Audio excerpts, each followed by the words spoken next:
Halo anak-anak soleh-solehah, apa kabarnya hari ini?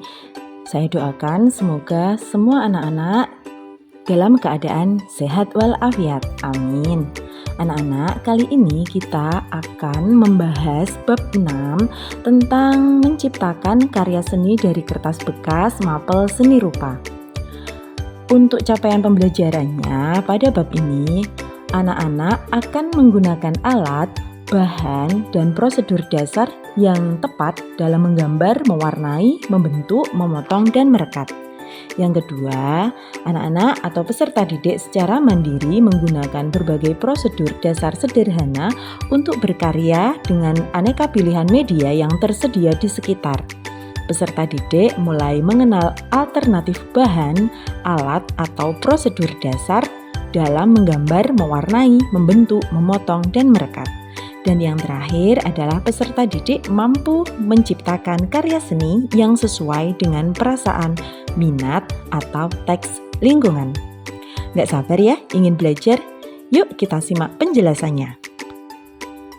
Teman-teman, apa yang terlintas di benakmu ketika mendengar kata limbah?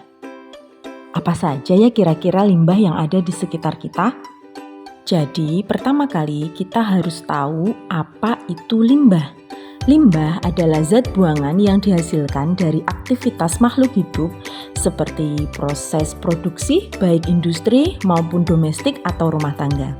Maka dari itu, limbah juga sering disebut sebagai sampah. Limbah itu dapat dibedakan menjadi beberapa jenis. Salah satu jenis limbah adalah limbah rumah tangga. Nah, secara garis besar, sampah rumah tangga itu dibagi menjadi 3 jenis. Yang pertama adalah sampah organik, yang kedua anorganik, dan yang ketiga adalah B3 atau bahan berbahaya dan beracun. Sekarang kita bahas satu persatu ya. Yang pertama adalah sampah organik. Apa itu sampah organik? Sampah organik adalah jenis sampah yang dihasilkan dari sisa-sisa makhluk hidup, seperti tumbuhan dan hewan, serta berbagai produk olahannya. Contohnya, ada sayur, sisa daging, potongan ikan, daun, ranting kering, dan lain sebagainya. Yang kedua adalah sampah anorganik. Sampah anorganik adalah jenis sampah yang berasal dari pabrikan hasil campur tangan manusia. Sampah anorganik ini memiliki sifat tidak mudah terurai tanpa bantuan manusia dan tidak mudah membusuk. Contohnya, botol bekas, plastik, kaleng minum, kaca, dan lain sebagainya. Dan yang ketiga adalah sampah berbahaya dan beracun atau biasa kita kenal dengan B3. Sampah ini mengandung bahan atau kemasan berbahaya dan beracun yang dihasilkan dari kegiatan rumah tangga atau sehari-hari. Contohnya seperti wadah bekas kosmetik, bohlam lampu, baterai, pewangi ruangan, dan lain sebagainya. Nah, berdasarkan data sistem informasi, sampah di Indonesia itu masih banyak sekali. Bahkan pada tahun 2022 itu mencapai kisaran 31,13 juta. Untuk berdasarkan jenisnya, mayoritas sampah itu ada yang dari sampah sisa makanan, sampah plastik, sampah kayu, dan juga sampah kertas.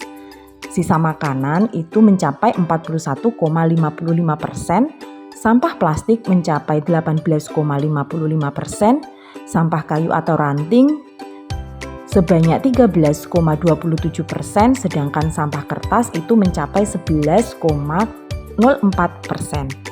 Nah, makanya kita harus bisa mengatasi bagaimana sampah di Indonesia ini bisa berkurang. Salah satunya adalah yang akan kita pelajari tentang menciptakan karya seni dari kertas bekas. Kenapa harus kertas bekas? Nah, teman-teman, sampah kertas itu mempunyai dampak yang sangat buruk bagi lingkungan. Salah satunya adalah terjadinya pemanasan global. Karena jika sampah ini kita bakar, maka akan mengganggu atau lingkungan kita mengalami pemanasan global. Selain pemanasan global, dari asap yang dikeluarkan dari pembakaran itu akan mengakibatkan polusi udara. Dan yang ketiga, dapat mencemari sumber air. Alasannya jika sampah dibuang di sungai nanti akan mengganggu ekosistem yang ada di air dan akan menyumbat beberapa saluran air sehingga menimbulkan bencana-bencana selanjutnya. Lalu bagaimana cara kita mengolah limbah kertas? Yang pertama adalah pemanfaatan kertas bekas dan yang kedua adalah melakukan proses daur ulang sampah kertas. Pemanfaatan kertas bekas bisa kita lakukan dengan hal-hal seperti ini. Yang pertama, banyak kertas cetak yang hanya dimanfaatkan satu sisi saja. Nah, kamu bisa menggunakan sisi yang tidak digunakan untuk membuat buku catatan kecil. Yang kedua, menggunakan koran bekas untuk membungkus hadiah. Yang ketiga, menggunakan kembali karton atau tempat menyimpan majalah atau buku. Dan yang terakhir adalah menggunakan kertas lama dan bekas untuk membuat kerajinan atau karya seni dari sampah. Yang kedua, dengan melakukan daur ulang sampah kertas. Apa itu daur ulang? Daur ulang adalah proses pengolahan kembali bahan limbah menjadi bahan baku baru atau produk yang bermanfaat.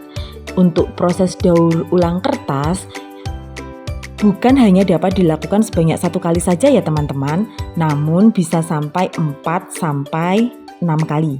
Setelah berkali-kali didaur ulang, serat sulosa dalam kertas itu semakin pendek. Nah, saat serut sudah terlalu pendek, proses daur ulang tidak dapat dilakukan lagi. Untuk itu, kita harus mampu menciptakan produk karya seni dari limbah kertas. Salah satu produk yang dapat kita buat dari limbah kertas, contohnya adalah figura dari kardus dan koran bekas. Yang kedua, teman-teman bisa membuat lampion dari kertas koran dan juga bola. Dan yang ketiga, teman-teman juga bisa memanfaatkan koran bekas untuk tas dari koran. Demikian yang dapat saya sampaikan. Semoga ilmu yang saya berikan bermanfaat untuk teman-teman semuanya. Terima kasih. Sampai jumpa di pembelajaran selanjutnya.